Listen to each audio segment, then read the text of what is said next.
Welcome to Fox 17 Unfiltered. I'm Max Goldwasser. They say breakfast is the most important meal of the day.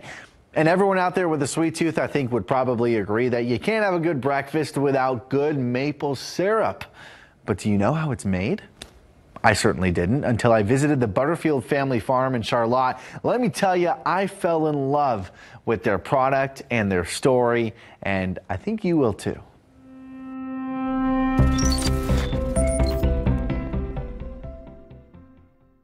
Of all the things that you could have taken up for passion projects as a retiree, how did you fall in love with this? 30 years ago, my father and I walked straight back, and at that time I had never seen maple syrup being done. There was this whole family sitting around this big evaporator, and I walked in, and the smell, the sights, the people, then I got the taste.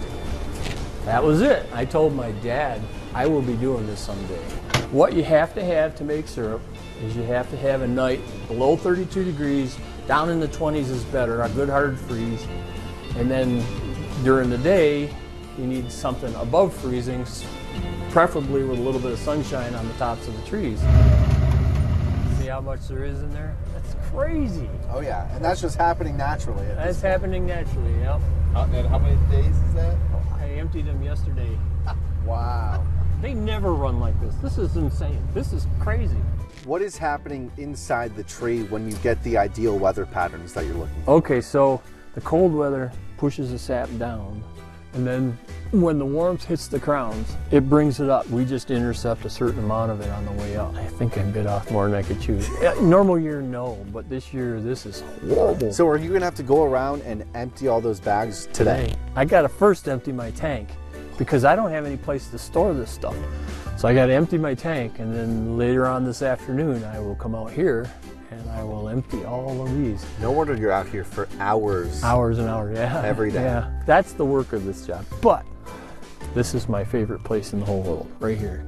I've told everybody, this sounds a little corny, but I wish every one of these trees had a quarter slot in it, so I could drop my quarter in and I could hear its history.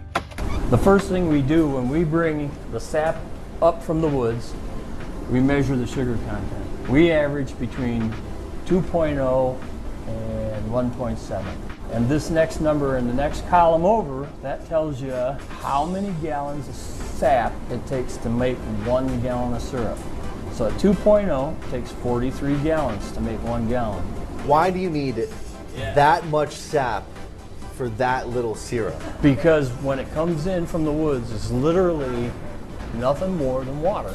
It's got a 2% sugar content in it. It starts its life in this pan. The bigger of the two pans, as it boils down, it becomes more viscous. It gets thicker, so it allows it to go up in temperature. This is the energy source that gives us the boil. This is done every 10 minutes. You try to keep her right up on the boil. Too high and the product wants to boil on you too hard in the pans. Not enough, you don't get enough boil and you're here too long. So it's kind of an art or a ballet. And that's that. Is all this wood collected over the last couple of weeks? I do it once a year, so this was collected at the end of the season last year. It was full right to here. From here to there, 5 feet tall, 14 feet wide.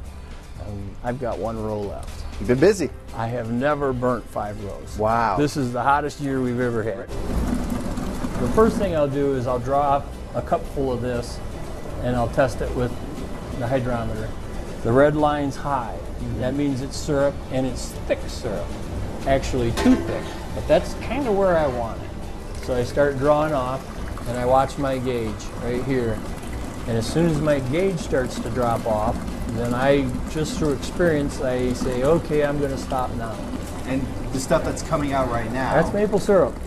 That's maple. It's unfiltered. So this is the filtering process that I was talking about. It's a 2-stage filter, and this catches all the niter or the sugar sand. It's more known as sugar sand. The only thing that's in there is from the tree.